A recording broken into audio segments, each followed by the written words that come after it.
to the inaugural episode of What's He Smokin' with Daddy Matty. Today, joining me is Carolyn Lake from the Morris County Interfaith Food Pantry. Carolyn and I have been friends for a lot of years, A lot of years. and she was somebody that helped me when I first started my food business out of my backyard, which is where we find ourselves today. And so I thought it would be very, very apt to have Carolyn as the first guest of my podcast. Carolyn, thanks so much for coming. I am absolutely thrilled to be here. Thank you for inviting me, Matt. So one of the things I wanted to, because we never really talked about this, how did you, what led you to become involved with the food pantry? So prior to my involvement with the food pantry, I was working for Accenture when it was still Anderson Consulting, Okay. and it was in the early 2000s when Anderson Consulting wanted to separate itself from Arthur Anderson. Oh yeah. It was kind of a demanding job because my job was to work with a team that was building a new network for the consulting arm. Sure, I remember that. Separate of the Arthur Anderson arm. So, the typical hours were anywhere between 7 in the morning till 3 in the morning. It was a lot, and during the course of this project, I found myself pregnant.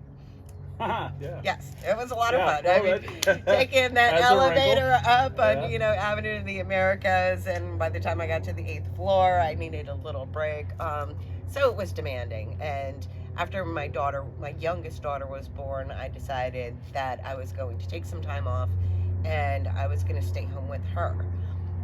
I was at church, and it was the deacon from my church that was talking about the issue of food insecurity, and was telling the story about a woman who was there at the church, and she was a refugee, and she brought her 2 children with her, and he gave her a bag of food at the church, and she was going through this bag of food and taking all of these items out, and he was really frustrated with her, and he's like, I'm trying to help you. Yeah. Take this food. And she said, you don't understand. I can't use all of these cans. I don't have a can opener. Yeah. That story really stuck with me, and it struck me. So I decided that I wanted to do something at that time with my daughter, and I started volunteering, and that was 2002. 2 years later, when my daughter decided to start preschool, I had told the director that I was going to curtail my activities at the food pantry. And at that, she offered me a job. And she said, can you come in and help? Nadine, who was the community outreach coordinator at the food pantry, was suffering with uterine cancer. Oh, geez, yeah. And so she said, can you come in and help? And I said, absolutely. This is just right for me. I was supposed to start as Nadine's assistant on a Tuesday, and the Thursday before that, Nadine passed away. Oh, boy. So, God works in mysterious ways, and I feel like he put me in the right place at the right time. So I started the next week as the acting community outreach coordinator, and the rest is history. I just fell in love with the program. I fell in love with the mission. Impacting people and changing lives this was my new career, and I knew it from the get-go. And that's when we met, when you were the community impact manager, I believe, and then Correct. Now you're the executive director. That's right. Yeah. So big tall hat, huh? Yes. But I do feel like it's been 20 years now, and I've grown into it. There is absolutely nothing I would rather be doing. It's hard work. During the pandemic, it was very, very hard work. There were days when I just went home and cried. But again, there's absolutely nothing that I'd rather be doing. Well, it strikes me that I think people in our general vicinity are relatively unaware of the problem of hunger and the problem of that poverty is sort of glossed over in Morris County, New Jersey, but I think on a national basis as well, it's sort of hidden over there, and there's stigma that's attached with going to the food bank, asking for help, needing anything from anyone else.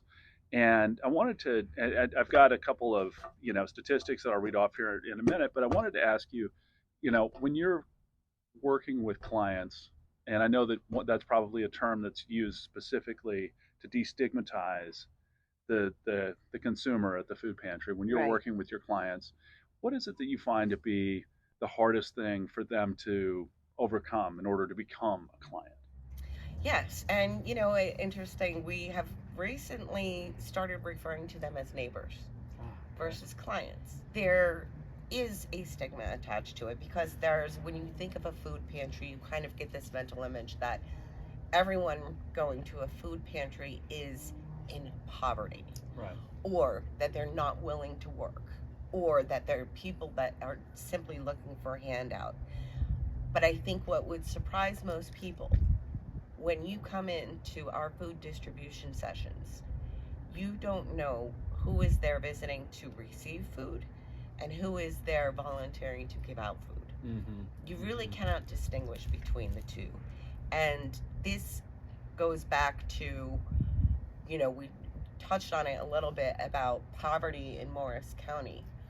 Uh, well, the poverty rate in Morris County is something like 5%. It's very low. Right. That does nothing to distinguish people who need assistance. So, right, because the United Way has a term called ALICE, and ALICE is asset limited, income constrained yet employed. Yeah. The number of ALICE families, um, which are families that are not in poverty but are not earning enough to be self sufficient, that population is about 35% of Morris County. Which I think would surprise people. And I think that we tend to use terms like the working poor. And I used to finance affordable housing, and there was always a stigma about affordable housing, about what that meant. And it was always hard to get people over the hump to understand the guy who's working at Starbucks, or the young lady who's working at the doctor's office at the reception desk, and they're working, but they don't necessarily have the level of income necessary to sustain a lifestyle in the places where they are. Absolutely. And that United Way study that I had referred to looked at what the basic cost of living is in Morris County for a family of four. And if you have two children that require childcare, Mm-hmm. which is astronomical these days. And if you look at the cost of housing, the cost of childcare, insurance, which is absolutely needed, vehicle maintenance, all of those things. A family of four needs an income of about $75,000 a year just to meet their basic expenses. Right. So if you look at the wages of people who are teachers' aides and people working in medical offices and people working, in office jobs or at the supermarket, you can have two incomes and be working full time and still Just be making by. one Maybe. paycheck away Yeah. from finding yourself at the food pantry. Yeah. Isn't it interesting that during the pandemic we had essential workers? And those essential workers are very much make up the core of what we're talking about here as the working poor. They're the nurses, they're the physician's assistants, they're the people that are working in restaurants, they're the people that are doing the basic heavy lifting of society. And at the end of the day, those are the essential workers. Those are who we were celebrating during the pandemic. Right. Supermarket workers. Yeah. Supermarket workers, they're making $12, $13 an hour if they're lucky. Yeah. And they were essential workers, yeah. if you look at it that way. Yeah. Hedge fund managers less so, Right. And so it's interesting how it's always been interesting to me, the distinction between what we need in our society in terms of employment, in terms of contribution, versus what we value vis-a-vis, large paychecks in our society. We certainly seem to value things that are not necessarily what we need or what we find essential. Sure. And, I think we are seeing more of a disparity between the haves and the have-nots. The numbers of people that are seeking our assistance are at an all-time high. I think it's interesting, to get to some of these statistics, and I'm not going to bore the podcast with, reams of statistics here, but I think it was interesting. Poverty is the fourth leading cause of death in the United States, which I just, I find just mind-boggling to consider in the richest country in the Western world, that poverty is the fourth leading cause of death. Sure. If you can't afford adequate housing, Yeah, or healthcare. If you can't afford healthcare, if you can't afford food, Yeah. and believe it or not, food is the last thing people will spend money on. Well, it's that piece of it's that piece of your budget that is most discretionary Correct. because it's only for you. If you don't pay the rent, you get thrown out. If you don't pay your car, they come and take it. If you don't eat, you're the only one that's affected by that. Right. And that's it's going on with it. Just a couple other interesting thoughts here. There's 12.8% or roughly 17 million U.S. households were food insecure at some time during 2022, which is again just it gets back to that point of choices. It's back to the point of people living right at the edge of where security and insecurity lie. It's not about people that are on the streets, the homeless, the that's an element of that, of course, but it's about trying to understand the actual impact of hunger in this country, and it's I think it's hidden to a lot of people. It is, and I think it's also a bit misunderstood. Yeah. True food security exists when one has access to an adequate amount of healthy, nutritious, culturally appropriate food for you and your family to stay active, healthy, for your children to be able to focus in school, for older adults to be able to age in place and not worry about running out of food at the end of the month. Yeah. If any of those things are not present, that's food insecurity.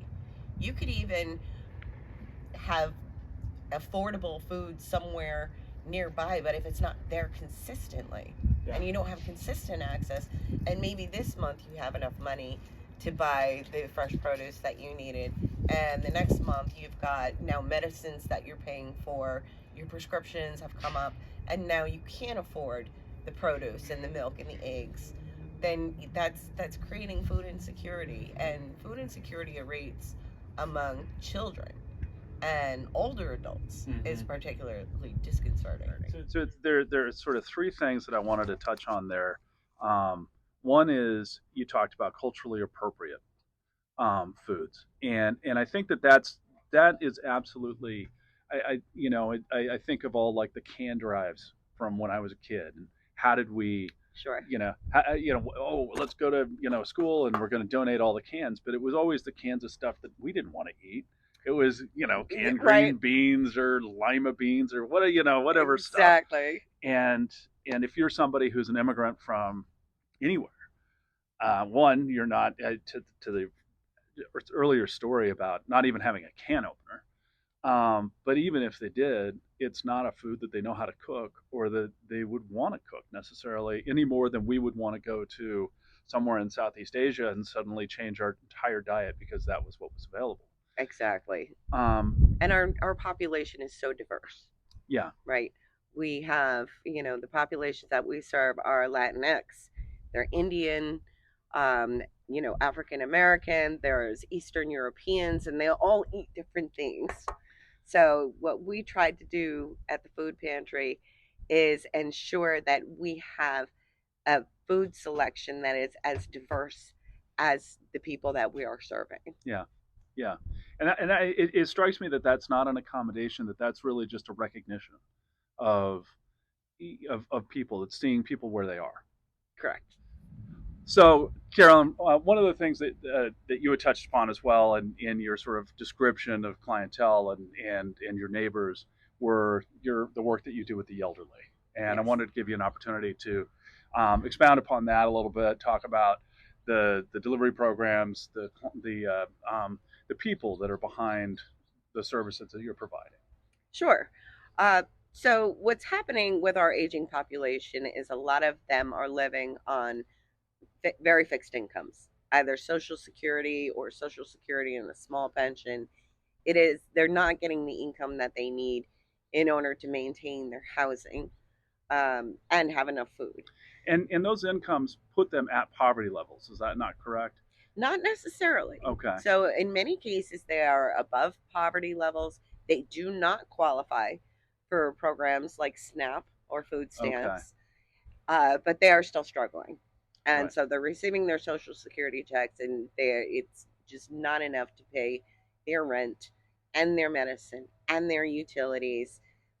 There's, when fall comes around, there's a term for this, and it's called heat or eat, Yeah. because you have a minimum amount in your budget that is left over. You Yeah. can either pay your heat or you can pay your groceries. Yeah. So Yeah. Familiar with that. we offer home delivery for elderly and homebound individuals. We match these elderly folks up with a volunteer. Sometimes it's a family that will come. It's one of the things that I did when I was a volunteer that I absolutely loved, because in many cases, that volunteer is that person's only connection to the outside world. Yeah. Yeah. And so they go visit, they play a game of cards, and have a cup of tea with them, um, which is very nice. But one of the things that happened during the pandemic was a lot of the seniors that were living in housing authority buildings, there's one right here in Madison, had no access to get food from the outside. Yeah. And so that was when we mobilized my heroes, Val Schussler and Patrick Mitchell. We called them Batman and Robin, would jump in the van and they would just load it up with groceries. They would drive out to all of the housing authority buildings, and the seniors would all come out, and they were so happy to see them because they knew that not only were they getting the foods that they needed, oatmeal, eggs, milk, produce, but it was very comforting. Mm-hmm. So we talk about food insecurity and the physical aspects of it. The emotional aspects of being food insecure is stressful. Yes. So we try to approach our work from a trauma-informed place. We greet our visitors, our guests, our home delivery people with the understanding that they are going through emotional trauma. And we try to meet them where they are and make sure that we're coming from a place of understanding. I completely agree. I think that it's really misunderstood. The notion of hunger is in an academic sense is sort of like it's out there. It's people are hungry, but when you're hungry, it's primal. It doesn't have anything. It goes right to the core of who you are as a human being. And there are things that, to your point about treating it as trauma, it's such an appropriate way to approach the problem, because being hungry is at its basest level the biggest failure you can have as a human being. It's one of the only things that you have to do every day. You breathe and you Right. eat. And absolutely, absolutely. And if you have children and you're failing to provide enough food for those kids, yes. Yeah. That's awful. Yeah. It's a terrible feeling. We all love our families, and we all want to see them healthy and doing well and being able to play sports. So this is where we come in. We want to make sure that all of our neighbors have that opportunity, and it starts with food. Yeah. It starts with nutrition. If you've got food on the table and you're not hungry, it allows you to go and deal with that next thing that you need to deal with, whether it's getting up and signing up for job training, or getting yourself to the doctor, or getting yourself to recovery. Yeah. Honestly, we're finding we're doing a lot more work with people who are struggling with mental health, who are struggling with addiction. We're now working with halfway houses to make sure that the folks that are falling behind have at least enough nutrition, Yeah. to get themselves. It's so important. And there was another thing that I wanted to touch upon. You had mentioned nutrition, and I think that there's a distinction that I would make between nutrition and food, and it's something that we see in areas that we sort of refer to as food deserts, Right. where there's food available, but the food that's available is high calorie, high sugar, low nutritional value, and is leading in many ways. And I think that it wouldn't be too far to make the assertion that those types of foods are leading to this sort of diabetic crisis that we're facing as a country. There's certainly the obesity crisis, and it's in some respects become the cornerstone of areas that are living in poverty, that their availability to nutritious foods is very limited, because the only things that people in that segment of society can afford are things like fast food, things like your dollar burger menu, and things like that, which meet a certain basis for having food, but they don't have Sure. nutritional value. It's interesting when you hear the term food desert, you automatically go to rural areas of the country where there is no food. The only thing being grown is corn. The only access to a market they have is a Dollar Tree, which has a lot of boxed and canned, high sodium, low nutrition food. But food deserts also exist in urban areas. Yeah. Right? Where your only access to food is the local bodega that might have an apple or a banana, but is mostly snacks and sodas and that type of food. Yeah. This work 10 years ago, it took a big shift, because we used to approach this from a scarcity mentality, meaning we have hungry people. We need to gather as much food as we can for the lowest cost that we can, Right. and get it to as many people as we can. And that leads to that snappy statistic, right? Why your dollar donated equals 10 meals or 100 meals or whatever it is, that's the whiz bang metric for the time. But that Sure. doesn't mean that those people were fed with something. Sure. Well, people would do food drives, and it would Yeah. be like, all right, I can get for $10 this huge case of ramen noodles. Yeah. And think about how many people that will feed. Sure, it will. It will feed a lot of people. However, what we found was that this has a societal cost. Mm-hmm. And there was a study done in New England, in Boston, that showed the cost of food insecurity to that city was costing them $7 billion a year in healthcare costs. Yeah.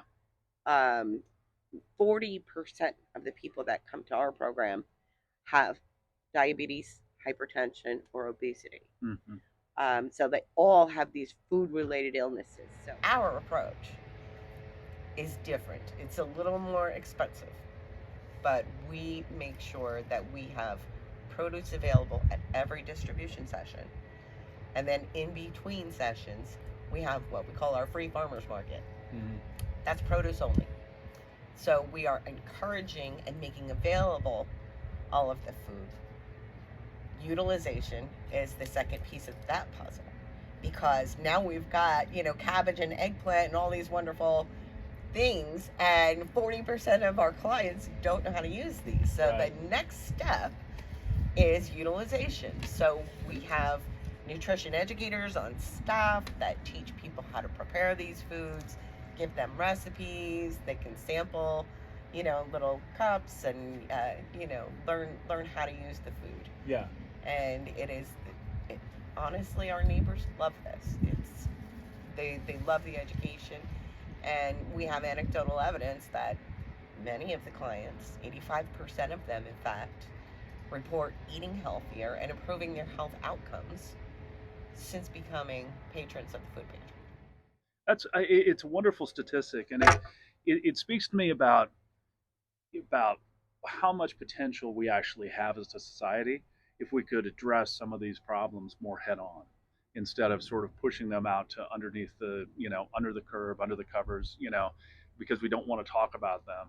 When a lot of these, to your point about Boston, if the city is being cost that much, what is the country being cost? Who is that ultimately benefiting, if anybody? Or is Sure. it just such a short-term vision of where we need to be, because we've just sort of iterated out as a country to this point?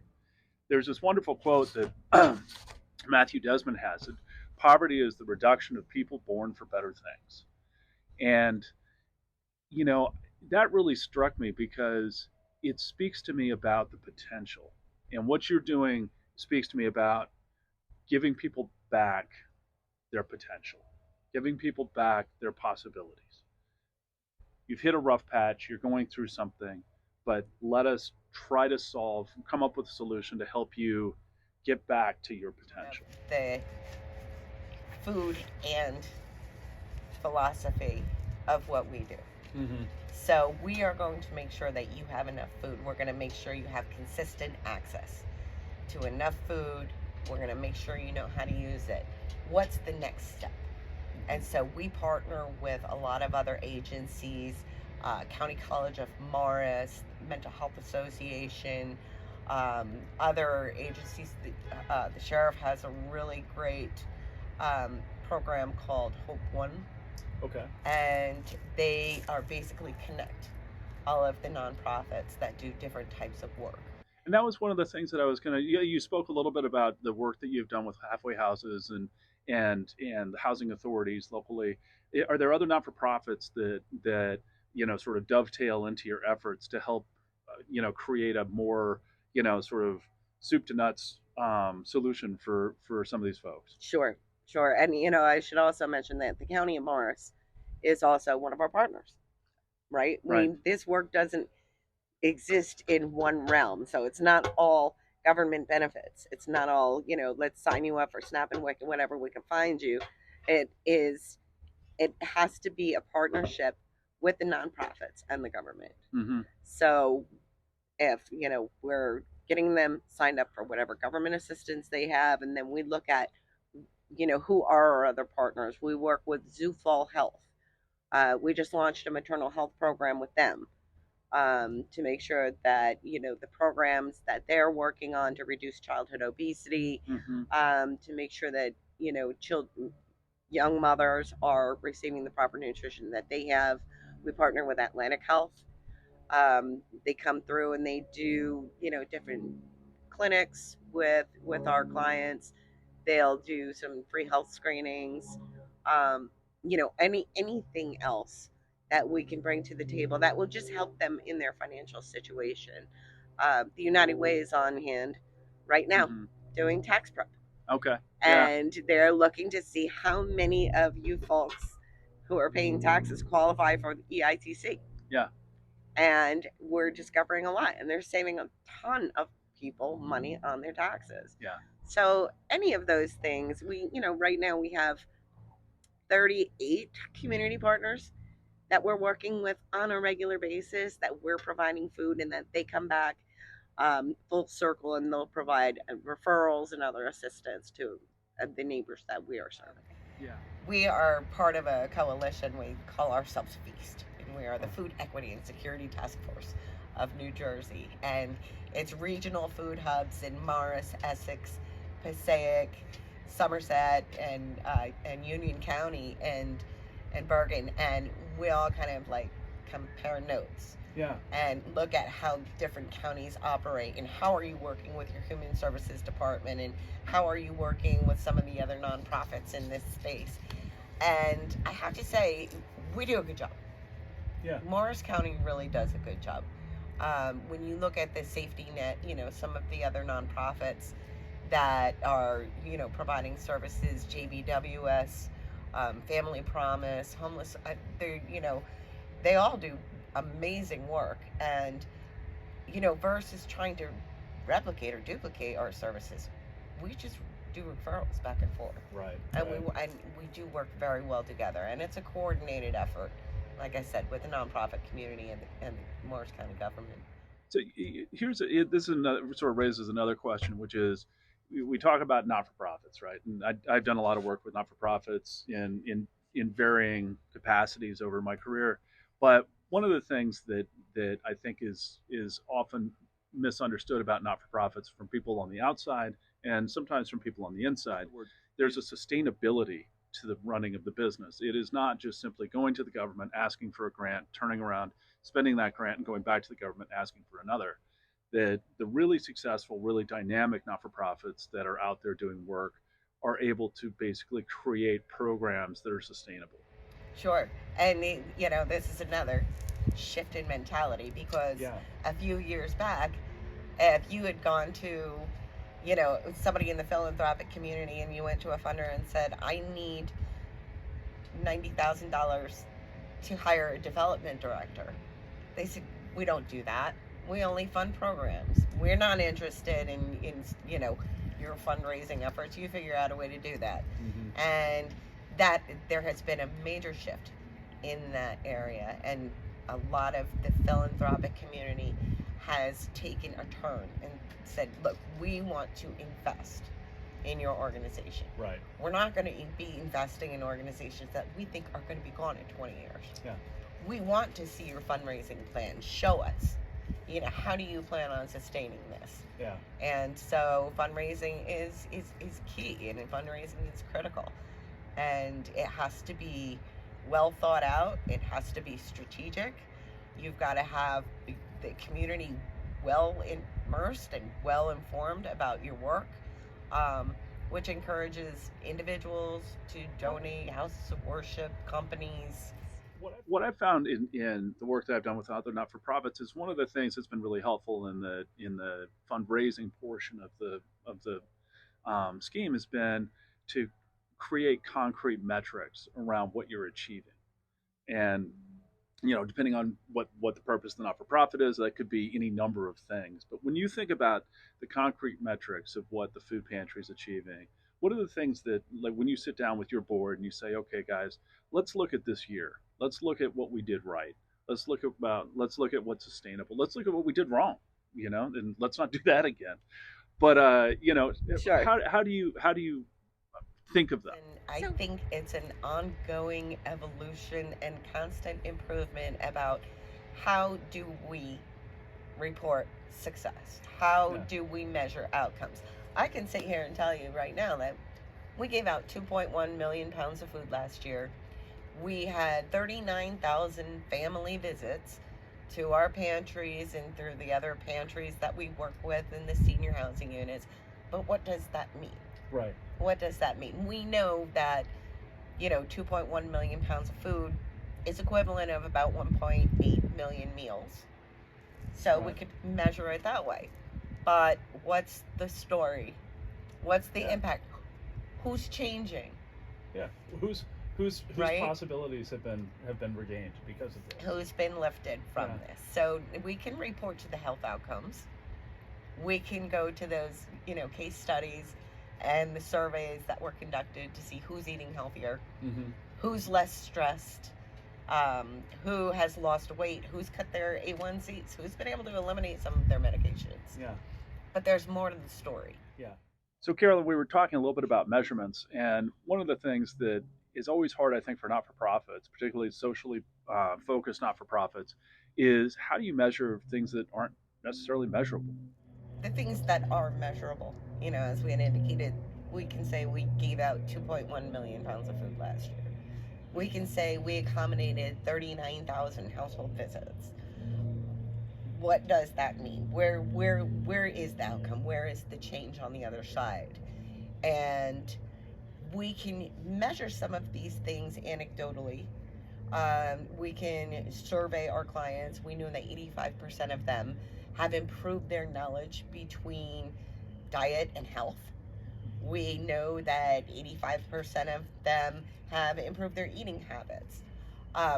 But sometimes what we have to do when we're looking at measurements is look at their measurement of what would our society and what would our communities look like without this. Without this, we know that 10,000 households last year would have gone without.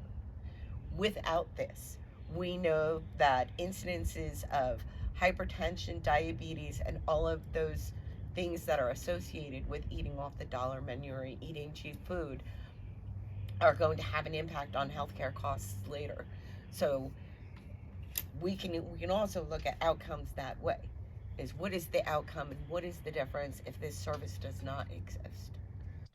It's almost applying like a "It's a Wonderful Life" standard to what you're doing. Sure. Right? Yeah. You're sitting there saying, "Well, I'm throwing myself off the bridge, and then I never want to exist. And if you never existed, then what problems weren't solved?" And that's an interesting way to approach it. Right.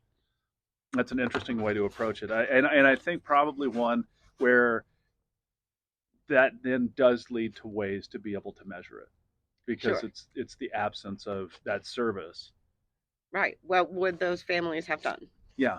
What would they have turned to in order to, get their themselves and their families fed?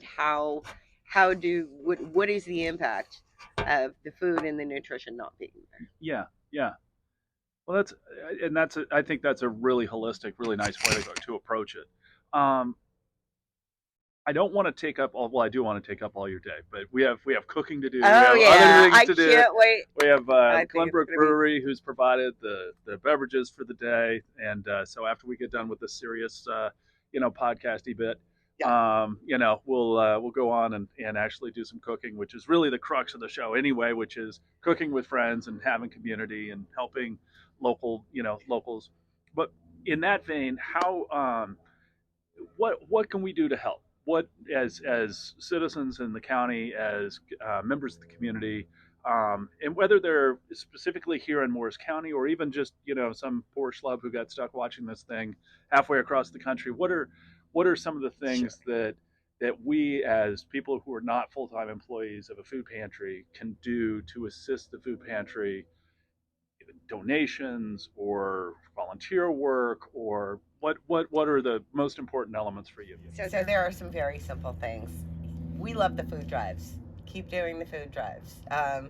We talked a lot about the healthy, fresh foods, the produce and things like that we are purchasing. There is still a place for cereal and for macaroni and cheese, and people still eat that. They like it. They want it. They need the tuna fish and the peanut butter, right? So there is certainly But we can leave out the lima beans. So, place for food drives. Yeah. Well, some people like lima beans. Is that right? Okay. Absolutely. Like I said, I don't know if I've ever met one. We have a very diverse population, and sometimes we'll get donations of things, and I think nobody eats Vienna sausages, and then next thing you know, it's like, where'd all the Vienna sausages go? Yeah, well, I'm going to get some comment about somebody who loves lima beans. So. Yes, for sure. My dad would have. So food drives and obviously cash donations are critical. I can't tell you how many times I see there's just this mentality that, to be a food pantry, you just have to know how to collect food. Give it up. Well, no. This is a business. You have to have storage, you have to have handling, you have to have food safety protocols. You can be all volunteers. You have to have somebody to train and supervise volunteers. Yeah. So, we've got 22 employees. We've got electric bills and, salaries and fuel costs and all of those things that your normal business does. Yeah. And then we talked about sustainability, right? So you've got to have the resources in place to keep your agency sustained. Yeah. Because it's critical. Let's face it. It's absolutely critical. Food funds, volunteering. If you have the time and you can, reach out to the organization and see what the labor needs are, because we all rely on volunteers. We have about 300 volunteers that come out regularly to do a lot of the work that we do. And the last piece is just be informed. Are there information sources that are available that people who are not necessarily involved on a day-to-day basis but have an interest in the issue? Our website is a great place to start, mcifp.org. And from there, you can follow links all over. We've got a lot of resources through our page, through our advocacy page, links to Feeding America and some of the national organizations, FRAC, which has a lot of information about, the issue of food insecurity. What are some of the solutions, and how can you get involved and become more informed? Thank you. Thank you for taking the time to meet with me today. This is always my pleasure. It's always my pleasure to see you, my dear. It's always a pleasure to see you, my dear. And I'm so happy that you were my inaugural guest on this, and hopefully this goes on to be something more fun, and you'll continue to come and just be a participant in the backyard activities. Yes. Well, this was an absolute treat. The dialogue, as always, has been fantastic, and I appreciate it. Well, thank you. And now for the important stuff. Now we get to go cook. I can't wait to start grilling. Yeah, this is going to be great. Yes. Thanks, everybody. That's it for today.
as most musicians call me X-Man. That's kind of my handle. Again, I'm a singer-songwriter, and I play locally, pretty much around the Morris County area, the Exchange, River Grill, Tavern Off the Green, Table 42 as well. So if you're interested in hearing my music, come on down, and usually you could check the websites to see what the schedule looks like. And thanks for listening. Okay. Matt, I want to thank you for inviting me to this podcast, and it's been a great time. But I'd like to start with an original called Like the River.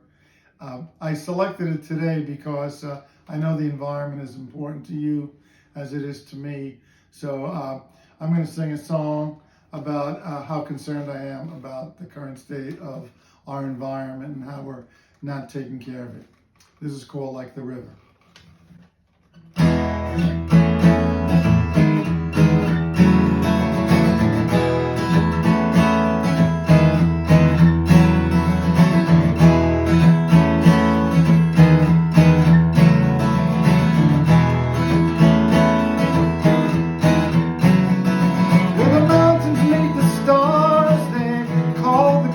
And the pines reach the heavens, and the rivers run wide. There's a peace and a palace I've built inside my mind, to store all my bad dreams and leave the worries behind. Don't take me away from this land so lush and free. Amongst stillness and serenity is where I want to be. Oh no, I don't. Oh no, I don't. Oh no, I don't. I don't want to go.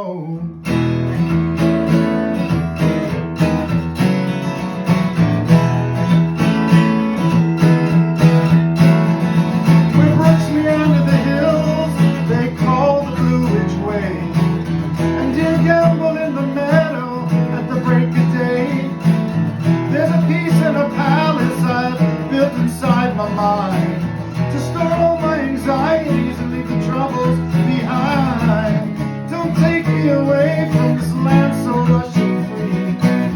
Amongst stillness and serenity is where I want to be. Oh no, I don't. Oh no, I don't. Oh no, I don't want to go.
a song, a blues song, but I'd like to just take a step back and just, thank Matt for actually really widening my horizon on different music genres, particularly ethnic music. But beyond that, we've talked a lot about the blues, the rock, pop, jazz, folk, etc. But I'd like to play a blues song that really is about the lonely life of a blues player. And having done some research, that many of these blues players lived very lonely and dangerous lives. This is called Mississippi Blues.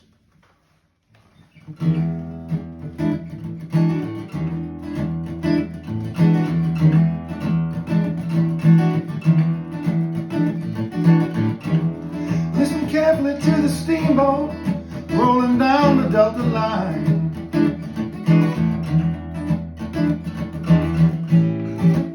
Heading down to Baton Rouge.